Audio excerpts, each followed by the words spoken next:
आज मैं आप लोगों को बता रहा हूं अनंत चतुर्दशी व्रत के बारे में।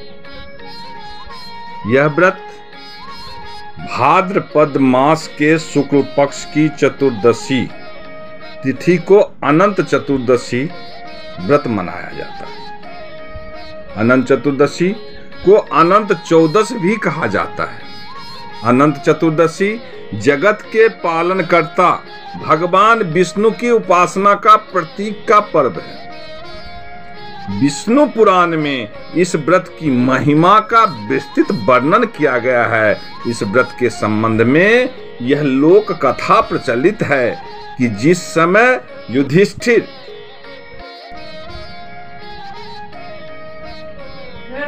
अपना राजपाट हारकर वनवास जा रहे थे तो भगवान कृष्ण उनसे मिलने आए।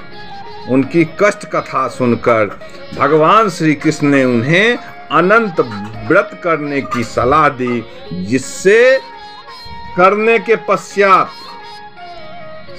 कष्ट से मुक्त हो गए। अनंत चतुर्दशी व्रत कथा इस प्रकार है, जिसके बारे में मैं बता रहा हूं। सतयुग में सुमंत नाम का एक ब्राह्मण था। उसकी पत्नी का नाम दीक्षा था। उनकी शुभ लक्षणों से युक्त शिला नाम की एक कन्या थी। जब शिला थोड़ी बड़ी हुई तो उसकी माता दीक्षा का निधन हो गया। दीक्षा के निधन के बाद सुमंत ने कर्कशा नाम की एक दूसरी स्त्री से विवाह कर लिया। कुछ समय के बाद सुमंत ने अपनी कन्या शीला का विवाह कौंडल्य नामक ब्राह्मण से कर दिया। सुमंत के मन में अपनी कन्या को कुछ धन देने की इच्छा हुई, परंतु कर्कशा ने उसे ऐसा करने से मना कर दिया। जब शीला अपने पति कौंडिल्य के साथ ससुराल से विदा हो रही थी तो कर्कशा ने एक बक्से में बहुत सा ईंट पत्थर भरकर उसके साथ भेज दिया। पत्नी को साथ लेकर कौंडिल्य जब जा रहा था तब थक कर वह मार्ग में यमुना के किनारे बैठ गए। जहां वो बैठे वहीं पास में कुछ स्त्रियां अनंत भगवान का पूजन कर रही थी।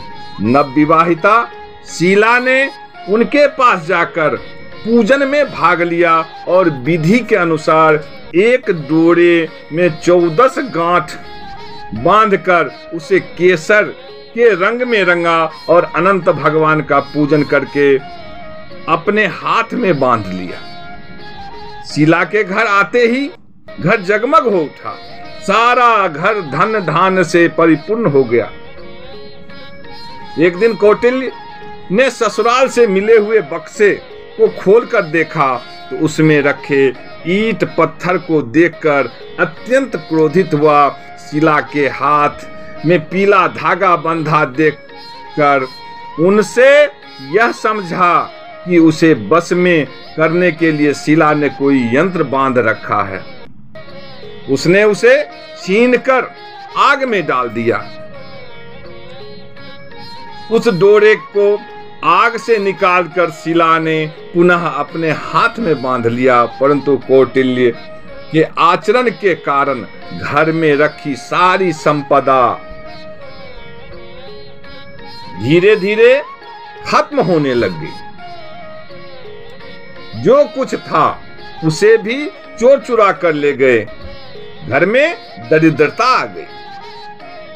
तब एक दिन शीला ने अपने पति कौटिल्य से कहा, हे स्वामी, आपने बात की असलियत जाने बिना मुझ पर शंका करके भगवान अनंत का तिरस्कार किए हैं। आपको इस अपराध का प्रायश्चित करना चाहिए, तभी हम लोग फिर से सुखी हो सकते हैं। जीवन में अनावश्यक शंका नहीं करनी चाहिए। कौटिल्य अपनी पत्नी से अनंत भगवान की महिमा की कथा सुनकर जंगल को चला गया और निराहार रहकर भगवत स्मरण करने लगा। एक दिन उसने वन में एक आम के वृक्ष को देखा जो फलों से लदा हुआ था, परंतु उस पर ना तो कोई पक्षी बैठता था और ना कोई कीड़ा मकोड़ा उस पर चढ़ता था। कौटिल्य ने उसे देखकर पूछा, हे महाद्रुम, क्या तुमने भगवान अनंत को देखा है? उस वृक्ष ने कहा, हे ब्राह्मण, मैंने आज तक किसी अनंत का नाम भी नहीं सुना है, देखना तो दूर की बात। इसके बाद कौटिल्य ने एक बछड़े सहित गाय देखी। वह घास के बीच में इधर उधर दौड़ रही थी। कौटिल्य ने उनसे पूछा, हे धेनु, क्या तुमने कभी इस वन में अनंत भगवान को देखा है? गाय ने उत्तर दिया, हे ब्राह्मण, मैं अनंत को नहीं जानती हूं। आगे बढ़ने पर उसने हरी घास पर बैठे एक बैल को देखा। कौटिल्य ने उससे भी वही प्रश्न किया, क्या तुमने अनंत नामधारी किसी भगवान को इस वन में देखा है? बैल ने कहा, नहीं, मैं अनंत भगवान को नहीं देखा है। कौन अनंत भगवान है उसके बारे में भी मैं नहीं जानता। इसके बाद एक हाथी और एक गधा मिला। कौटिल्य ने उनसे भी पूछा। उन दोनों ने बड़े तिरस्कार भरे शब्दों से कहा, हमने किसी अनंत नाम धारण करने वाले को आज तक नहीं देखा है। कौटिल्य ने सोचा कि दुनिया का कोई प्राणी जिस अनंत को नहीं जानता और आज तक जिसे ना किसी ने देखा है ना सुना है, पता नहीं वह अनंत भगवान कौन है, कैसा है और कहां रहता है। इसी चिंता में थककर एक ओर बैठ गया। थोड़ी देर बाद अनंत भगवान एक वृद्ध ब्राह्मण का भेष बनकर उसके सामने उपस्थित हुए और उसका हाथ पकड़कर अपनी पुरी ले गए। उस पुरी का वैभव और शांत वातावरण देखकर कौंडिन्य को बड़ा संतोष हुआ और उसने वृद्ध ब्राह्मण से पूछा, हे ब्राह्मण, आप कौन हैं और यह कौन सी नगरी है? यह सुनकर श्री हरि ने अपना वृद्ध ब्राह्मण का वेश हटा दिया और शंख चक्र गदा पद्म धारण किए हुए चतुर्भुजी विष्णु के रूप में दर्शन दिया। उन्होंने कौंडिन्य से कहा, हे विप्र, मैं ही अनंत हूं। अपनी साध्वी पत्नी के बल से ही तुम मेरा साक्षात दर्शन कर सके हो। कौंडिन्य ने प्रभु को प्रणाम कर प्रश्न किया, हे देव, आप इतने दुर्लभ हैं कि मार्ग में मिला कोई भी प्राणी आपके बारे में कुछ नहीं बता सका। इसका क्या कारण है? भगवान अनंत ने कहा, हे विप्र, तुम्हें मिलने वालों में सर्वप्रथम एक आम का वृक्ष मिला था। वृक्ष पहले एक ब्राह्मण था जो पंडित होने के साथ बड़ा घमंडी था। अपने शिष्यों को भी पूरी विद्या का रहस्य नहीं बताता था, इसीलिए वह वृक्ष बन गया।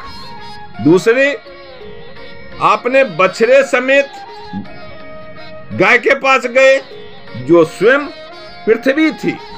तीसरा बैल था जो साक्षात धर्म था। मार्ग में तुमने जो दो तलैया देखी थी वह पूर्व जन्म में सखी बहनें थी, किंतु वे जो दान करती थी आपस में ही बांट लेती थी, इसीलिए वे तलैया बनी। जो हाथी मिला वह धर्मद्वेषी था और गधा एक लोभी ब्राह्मण था। फिर भगवान ने आगे कहा, तुम यह बात जान लो कि दुर्गुणों से युक्त पुरुष मुझे कभी भी नहीं प्राप्त कर सकते हैं, चाहे वे कितने ही बड़े क्यों ना हो। मुझे तो सरलता का गुण रखने वाले ही प्राप्त कर सकते हैं। वह गुण तुम्हारी पत्नी में है। यह उसी की पुण्य साधना का प्रभाव था कि तुम मुझे पा सके। कौंडिन्य भगवान अनंत की भक्ति से ओतप्रोत होकर अपने घर लौटे और अपनी साध्वी पत्नी का आदर करने लगे। उनका घर फिर धन दौलत से भरपूर हो गया और घर में सुख शांति व्याप्त हो गई। प्रेम से बोलो अनंत भगवान की जय।